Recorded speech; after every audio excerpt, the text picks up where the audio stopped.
Assalamualaikum warahmatullahi wabarakatuh. Halo semuanya, perkenalkan nama saya Izzatul Uma dengan NIM 23009AF dalam tugas anatomi fisiologi manusia yang diampu oleh Bapak Maulana Zulkarnain Imansyah, S.Pharm MD OMS. Saya akan menjelaskan mengenai sistem integumen. Sebelumnya, apa sih sistem integumen itu? Nah, sistem integumen adalah sistem organ yang membedakan, memisahkan, melindungi, dan menginformasikan hewan terhadap lingkungan sekitarnya. Sistem ini seringkali merupakan bagian sistem organ yang terbesar yang mencakup kulit, rambut, bulu, sisik, kuku, kelenjar keringat, dan produknya, misalnya keringat dan lendir. Kata ini berasal dari bahasa Latin yaitu integumentum yang berarti penutup. Nah, sistem integumen terdiri atas 3 bagian yaitu epidermis, dermis, dan jaringan subkutan. Pada jaringan epidermis terdiri atas lapisan epitel pipi yang berlapis unsur utamanya adalah sel-sel tanduk atau keratinosit dan sel melanosik. Nah, sedangkan jaringan dermis terdiri atas stratum papilar dan stratum reticularis. Nah, yang ketiga, pada lapisan kulit ketiga yaitu jaringan subkutan mengandung sejumlah lemak. Nah, yang pertama kita akan membahas tentang epidermis. Epidermis ini adalah lapisan terluar dari 3 lapisan kulit utama tersebut. Meskipun dia yang paling tipis, epidermis mempunyai peranan yang sangat besar dan bertindak sebagai pelindung antara tubuh dan hal-hal yang ada di sekitar kamu. Nah, sebenarnya epidermis masih terdiri atas beberapa lapisan yang lagi. Yang pertama, stratum corneum. Nah, stratum corneum memiliki sel yang sudah mati, tidak mempunyai inti sel dan mengandung zat keratin. Nah, yang kedua yaitu stratum lucidum. Nah, stratum lucidum ini terdapat langsung di bawah stratum corneum. Terdapat sel-sel gepeng tanpa inti dengan protoplasma.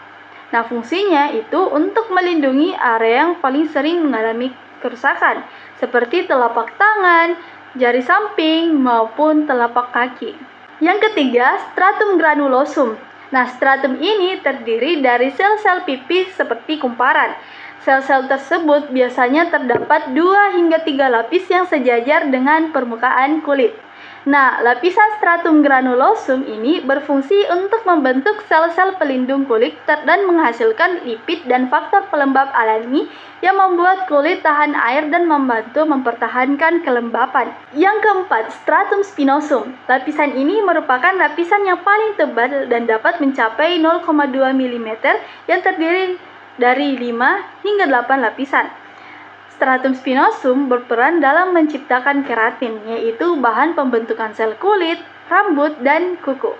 Nah, yang terakhir atau yang kelima adalah stratum basal atau stratum germinativum.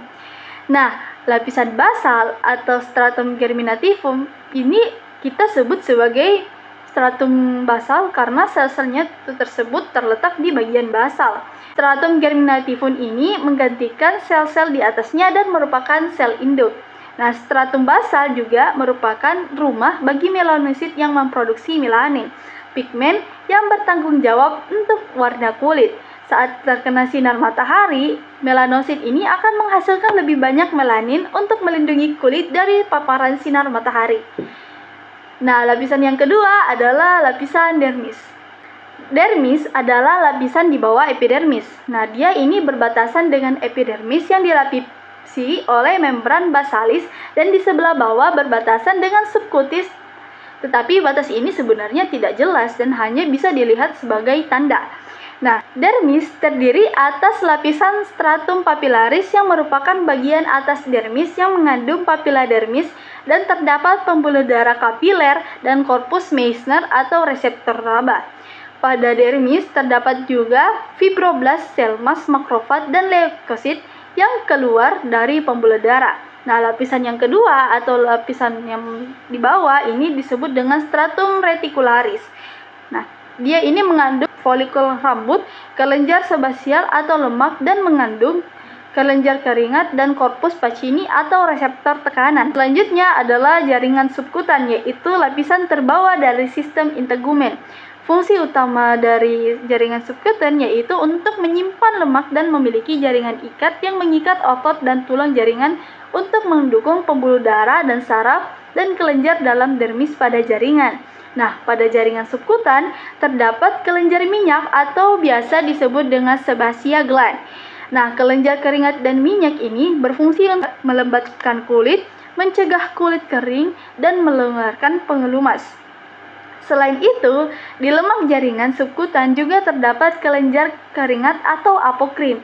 Kelenjar ini menghasilkan keringat yang mengandung lemak, terutama terletak di bagian ketiak atau di sekitar kelamin. Nah, biasanya aktivitas kelenjar ini menghasilkan bau karena bakteri memecah komponen kelenjar apokrin pada jaringan subkutan. Selanjutnya, mari kita bahas fungsi dari kulit. Yang pertama, yaitu sebagai fungsi sekresi. Kulit menjaga bagian dalam tubuh dari gangguan fisik dan kimiawi, misalnya sengatan sinar UV, kuman, bakteri, infeksi, dan lain-lain, karena terdapat bantalan lemak tebal, lapisan kulit, dan serabut jaringan. Yang kedua yaitu fungsi absorpsi. Kulit yang sehat tidak mudah menyerap air. Kulit yang sehat tidak mudah menyerap larutan dan benda padat. Permeabilitas kulit terhadap oksigen, karbon dioksida, dan uap air, dan kulit mengambil bagian pada fungsi respirasi. Yang ketiga yaitu fungsi ekskresi. Kelenjar kulit berfungsi mengeluarkan zat tidak berguna atau sisa metabolisme seperti NaCl dan asam uriat ataupun urea dan amonia. Dan yang keempat sebagai fungsi persepsi. Kulit memiliki respon terhadap panas dan respon terhadap dingin. Selain itu, kulit juga memiliki respon terhadap tekanan. Yang kelima yaitu fungsi pengaturan suhu. Tubuh tersebut mengeluarkan keringat saat mengerutkan otot atau terjadi kontraksi pada pembuluh darah. Nah, yang keenam yaitu fungsi pembentukan pigmen. Nah, pigmen ini terletak di lapisan basal. Jumlah pigmen melanosit biasanya menentukan warna kulit. Selain itu, tebal tipisnya kulit ini diproduksi oleh Hb dan karoten. Nah, yang ketujuh yaitu fungsi keratinisasi. Proses ini berlangsung dari 14 hingga 21 hari sebagai perlindungan terhadap infeksi.